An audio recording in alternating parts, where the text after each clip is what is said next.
नमस्कार, मैं अजय आपका स्वागत करता हूं और आप देख रहे हैं न्यूज़ आप तक 24 मध्य प्रदेश का हिंदी न्यूज़ चैनल। चलिए देखते हैं मध्य प्रदेश की 25 मुख्य खबरों को, लेकिन उससे पहले कमेंट करके हमें बताइए कि आप न्यूज़ किस जिले से देख रहे हैं। साथ ही वीडियो को लाइक, शेयर और चैनल को सब्सक्राइब करना ना भूलें। हमारे फेसबुक पेज को भी फॉलो करना ना भूलें, जिसका लिंक डिस्क्रिप्शन बॉक्स में दिया गया है। जबलपुर में होम्योपैथी शिक्षा की तरफ बढ़ा विद्यार्थियों का रुझान। समय के साथ चिकित्सा पद्धति में बहुत से बदलाव आए हैं। होम्योपैथी चिकित्सा के माध्यम से छोटी छोटी मीठी मीठी गोलियों से बड़ी बड़ी बीमारियां का इलाज करने का दावा डॉक्टर करते आए हैं। होम्योपैथी भी समय के साथ एडवांस होती जा रही है। छोटी छोटी गोलियां और लिक्विड हमारे रोजमर्रा की बीमारियों के इलाज में उपयोगी मानी गई है। होम्योपैथी चिकित्सकों का कहना है कि चिकित्सा की इस विधा की तरफ विद्यार्थियों का रुझान बढ़ रहा है। शहर में भी होम्योपैथी मेडिकल कॉलेज संचालित है। जबलपुर में 3 साल के बाद खुले खिलाड़ियों के लिए राइट टाउन स्टेडियम के द्वार। बहुप्रतीक्षित राइट टाउन स्टेडियम का ट्रैक एवं मैदान खिलाड़ियों के लिए प्रारंभ हो गया। मध्य प्रदेश ओलंपिक संघ के सचिव दिग्विजय सिंह एवं हृदय रोग विशेषज्ञ डॉक्टर पुष्पराज पटेल के द्वारा औपचारिक रूप से फीता काटकर प्रारंभ किया गया। ज्ञात हो, स्मार्ट सिटी योजना के तहत स्टेडियम को आधुनिक बनाने के लिए करीब 3 साल तक खेल गतिविधियां बंद पड़ी थी। स्टेडियम को संचालन करने के लिए कंपनी को दिया गया है तथा यह एक निर्धारित शुल्क पर वहां पर गतिविधियों संचालित करने को मिलेगी। जबलपुर में पुस्तक मेला आज से रियायती दरों पर उपलब्ध होंगी किताब व कापियां। निजी स्कूलों और पब्लिशर्स तथा कतिपय बुक सेलर्स की मनमानी से अभिभावकों को राहत दिलाने तथा प्रतिस्पर्धी एवं न्यूनतम दर पर कापी किताबें, यूनिफॉर्म और अन्य शैक्षणिक सामग्री उपलब्ध कराने जिला प्रशासन ने बुधवार से 5 दिनों तक गोल बाजार स्थित शहीद स्मारक परिसर में पुस्तक मेला लगाया जाएगा। पुस्तक एवं मतदाता जागरूकता मेला के नाम से आयोजित किए जा रहे इस मेले में 35 से अधिक स्टॉल लगाए जा रहे हैं। बुक सेलर्स एवं गणवेश विक्रेताओं के सहयोग से नो प्रॉफिट नो लॉस के आधार पर लगाए जा रहे इस मेले में कापी, किताब, यूनिफॉर्म, जूते, टाई और अन्य सभी शैक्षणिक सामग्रियों के अलग अलग स्टॉल लगाए जाएंगे।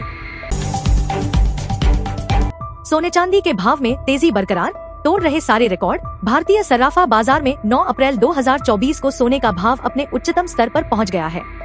सोने का भाव 71,832 रुपए प्रति 10 ग्राम हो गया है। 8 अप्रैल 2024 को सोने के शाम के भाव की तुलना में 553 रुपए की तेजी आई है। चांदी के भाव में भी जबरदस्त तेजी आई है। चांदी का भाव 82,100 रुपए प्रति किलो हो गया है। राष्ट्रीय स्तर पर 999 शुद्धता वाले चांदी के भाव में 8 अप्रैल से 604 रुपए की तेजी आई है। टाटा ने लॉन्च किए 6 इंडेक्स म्यूचुअल फंड। जानिए न्यूनतम कितना कर सकते हैं निवेश। टाटा म्यूचुअल फंड ने 6 इंडेक्स फंड लॉन्च किए हैं, जिससे टाटा म्यूचुअल फंड के पैसे फंडों की कुल संख्या बढ़ गई है। इन 6 फंडों का नया फंड ऑफर NFO 22 अप्रैल तक खुला रहेगा। शुरुआती निवेश के लिए न्यूनतम लिमिट 5,000 रुपए है। इन 6 फंडों में से 3 को पहली बार म्यूचुअल फंड कारोबार में उतारा गया है। भोपाल में राज्य कर्मचारी बीमा चिकित्सालय में बिना इलाज के लौटे मरीज। इमरजेंसी में सिर्फ एक डॉक्टर।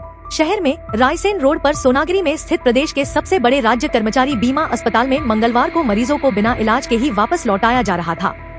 यहां गोविंदपुरा, मंडीदीप और रायसेन तक से मरीज आए थे, लेकिन 3 दिन के अवकाश के चलते मरीजों को तपती गर्मी में भी निराशा ही हाथ लगी। वैसे तो यहां छुट्टी के चलते इमरजेंसी में इलाज की सुविधा थी, लेकिन यहां भी एक ही डॉक्टर मौजूद था।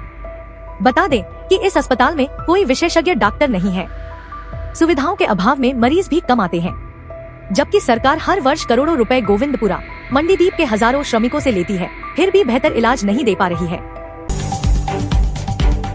इंदौर में 9वीं और 11वीं बोर्ड परीक्षा का खराब परिणाम देने वाले शिक्षकों पर होगी कार्रवाई। शिक्षा विभाग ने थमाया नोटिस। फरवरी-मार्च में आयोजित हुई 9वीं और 11वीं का परीक्षा परिणाम 1 अप्रैल को जारी कर दिया गया है। हाल ही में इस परीक्षा परिणाम को लेकर प्रीतमलाल दुआ सभागृह में समीक्षा बैठक आयोजित की गई थी, जिसमें 20 से अधिक स्कूल ऐसे निकले जिनका परीक्षा परिणाम 40% से कम आया है। ऐसे स्कूलों के शिक्षकों को जिला शिक्षा अधिकारी ने नोटिस जारी कर जवाब मांगा है। कैंसर, अप्लास्टिक एनीमिया जैसी गंभीर बीमारी का इलाज हो रहा होम्योपैथी से। होम्योपैथी से इलाज को लेकर आज भी लोगों में कई प्रकार की भ्रांतियां हैं। उन्हें ऐसा लगता है कि यह पैथी स्लो है और इससे मरीज को ठीक होने में समय लग जाएगा, लेकिन ऐसा नहीं है। एलोपैथी, आयुर्वेद के साथ ही अब इस पैथी से भी इलाज करवाने वालों की संख्या बढ़ रही है। कोरोना काल के बाद होम्योपैथी के प्रति लोगों का भरोसा बढ़ने लगा है। पहले जहां बुजुर्ग ही इस पैथी से इलाज करवाते थे, अब बच्चे और बड़ी संख्या में युवा भी इस पैथी को अपनाने लगे हैं। Cancer, sickle cell, aplastic anaemia जैसी गंभीर बीमारियों के मरीज भी होम्योपैथी से इलाज करवा रहे हैं। खास बात है कि इसकी दवा का कोई साइड इफेक्ट भी नहीं होता है। विशेषज्ञों का कहना है कि होम्योपैथी चिकित्सा में लगातार हो रहे रिसर्च के परिणाम भी देखने को मिल रहे हैं। हमारे शहर में इस पैथी से इलाज के लिए अन्य प्रदेश गुजरात, राजस्थान, बिहार, झारखंड आदि से भी मरीज आने लगे हैं। अब दागदार गेहूं भी खरीदेगी समितियां। केंद्र सरकार ने राज्य सरकार को दिए निर्देश। पिछले दिनों से गेहूं की खरीदी शुरू होने के बाद किसानों का दागी गेहूं खरीदने से समितियां इनकार कर रही थी। कुछ सोसाइटियों ने दागी गेहूं खरीद लिया था, उसको भारतीय खाद्य निगम ने वापस कर दिया था। इसको लेकर संयुक्त किसान मोर्चा ने आपत्ति उठाई थी और सरकार से कहा था कि रंग विहीन और मामूली दागी गेहूं को भी खरीदा जाए। मध्य प्रदेश सरकार ने इस पर तत्काल तो कोई निर्णय नहीं लिया, लेकिन इसे लेकर केंद्र सरकार से मांग की थी, जिस पर केंद्रीय कृषि मंत्रालय ने मध्य प्रदेश सरकार को पत्र द्वारा निर्देशित किया है कि अब बगैर किसी भावों की कटौती के किसानों का बारिश के कारण खराब हुआ गेहूं भी खरीदा जाए। हालांकि उस पर 30% तक का बंधन जरूर लगाया है। नगर में स्वच्छता की जिम्मेदारी संभालेंगे अब अपर आयुक्त। निगमायुक्त ने की नई व्यवस्था। भोपाल शहर को स्वच्छता में नंबर 1 बनाने के लिए अब अपर आयुक्त मैदान में उतरेंगे। दरअसल नगर निगम आयुक्त हरेंद्र नारायण ने स्वच्छ सर्वेक्षण 2024 की तैयारियों के लिए स्वच्छता एवं सफाई व्यवस्था संबंधी मैदानी अमले के साथ सहयोग, समन्वय एवं पर्यवेक्षण कर शहर के सभी क्षेत्रों में गुणवत्तापूर्ण साफ सफाई व्यवस्था सुनिश्चित कराने के लिए 6 अपर आयुक्त को जोनवार जिम्मा सौंपा है। इंदौर में गर्मी शुरू होते ही इंदौर में गहराने लगा जल संकट। 300 से अधिक हुई टैंकर की संख्या। ग्रीष्मकाल शुरू होते ही शहर के कई क्षेत्रों में जल संकट गहराने लगा है। पानी के लिए भटकते लोगों की तस्वीर आम होने लगी है। नगर निगम का यह दावा कि शहर में पर्याप्त जल वितरण किया जा रहा है झूठा नजर आने लगा है। नगर निगम टैंकरों के माध्यम से पानी की सप्लाई का दावा भी कर रहा है।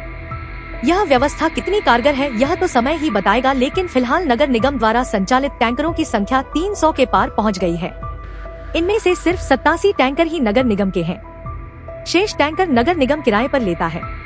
इसके एवज में एक मोटी रकम हर वर्ष खर्च की जा रही है। भोपाल के जेपी अस्पताल में सुविधाओं को लेकर मरीज के परिजन व प्रबंधन के मध्य वीडियो वॉर। जेपी अस्पताल के महिला वार्ड में मरीजों को देखने आए परिजन ने एक वीडियो बनाकर इंटरनेट मीडिया पर शेयर किया, जिसमें अन्य मरीजों के परिजन वार्ड में एसी और पंखा बंद होने की शिकायत कर रहे हैं। साथ ही बता रहे हैं कि जच्चा और बच्चा को गर्मी और मच्छरों ने परेशान कर दिया है, जिससे वह रात पर सो नहीं पा रहे हैं। एसी के रिमोट का सेल न होने की वजह से वह भी काम नहीं कर रहा है। इस वीडियो के जारी होने के बाद अस्पताल प्रबंधन की ओर से जवाबी वीडियो आया। अस्पताल की छवि धूमिल न हो, इसके लिए प्रबंधन ने एक अलग से वीडियो बनाया, जिसमें नर्स द्वारा मरीजों को सभी प्रकार की सुविधाएं देने की बात की जा रही है। यह दोनों ही वीडियो इंटरनेट मीडिया पर खूब चर्चित हुए।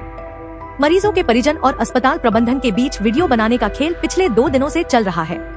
इस मामले में जेपी अस्पताल अधीक्षक व सिविल सर्जन राकेश श्रीवास्तव ने बताया कि अगर किसी मरीज को समस्या थी तो वो शिकायत करते, वीडियो बनाने की क्या जरूरत थी। मैंने खुद महिला वार्ड में जाकर मरीजों से बात की है। वहाँ एसी और पंखा सभी चालू दिखे हैं। मरीज भी सुविधाओं से संतुष्ट दिखे हैं। भोपाल में नौनिहालों के कंधे पर बस्ते का बोझ। दूसरी कक्षा का बच्चा ढो रहा 7 किलो का बस्ता। स्कूल शिक्षा विभाग ने भले ही बैग पॉलिसी बना दी है, लेकिन जिम्मेदार अधिकारी अभी भी बेपरवाह ही है। वे अब तक स्कूल बैग पॉलिसी 2020 का पालन नहीं करा पाए हैं। हर साल की तरह इस साल भी आदेश जारी कर अपनी जिम्मेदारी से पल्ला झाड़ लिया गया। नतीजा, छोटे छोटे बच्चे भारी बस्ते का वजन ढोने को मजबूर हो रहे हैं।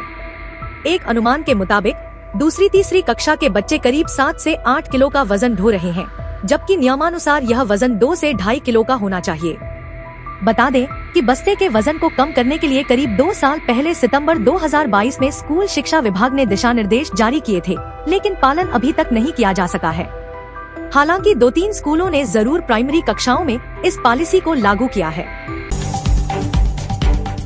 ग्वालियर में नई कलेक्टर गाइडलाइन के बाद उठा रियल एस्टेट। दूसरे सप्ताह में बढ़ गया आंकड़ा। नई कलेक्टर गाइडलाइन में अलग अलग लोकेशनों पर जमीनों के रेट बढ़ने का असर रियल एस्टेट कारोबार पर खास नहीं है।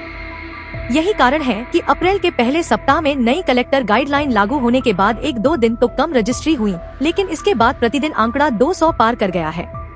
त्योहारी सीजन में लोग अपने घर के सपने को साकार करने के लिए इन दिनों खूब रजिस्ट्री करा रहे हैं। इस बार नवरात्र में अवकाश पड़ जाने के कारण रजिस्ट्री का आंकड़ा इन दिनों थोड़ा कम बढ़ेगा, लेकिन इसके बाद काफी रिस्पांस रहेगा। सोमवार को भी रजिस्ट्रार कार्यालय में काफी भीड़ रही और 200 से ज्यादा रजिस्ट्री हुई। पूरे अप्रैल माह में रियल एस्टेट कारोबार अच्छा उछाल मार सकता है।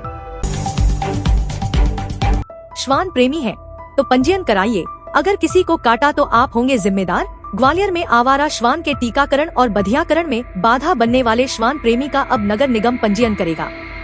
पंजीयन शुल्क के तौर पर उनसे 150 रुपए भी वसूले जाएंगे। इसके बाद आवारा श्वान यदि किसी पर हमला करता है तो उसकी जिम्मेदारी पंजीकृत व्यक्ति की होगी। इसके खिलाफ नगर निगम या संबंधित पीड़ित व्यक्ति पुलिस में शिकायत तक दर्ज करा सकेगा। यह निर्णय हाल ही में नगर निगम के अफसरों ने लिया है। इसके साथ ही नगर निगम अब ऐसे हॉटस्पॉट चिन्हित करेगा जहां पर सबसे अधिक लोग श्वान के शिकार बने हैं। इसके लिए स्वास्थ्य विभाग से पिछले 1 साल का डेटा भी मांगा गया है। निगम अफसरों का यह निर्णय करने के पीछे उद्देश्य है कि 2030 तक ग्वालियर को रेबीज मुक्त किया जा सके।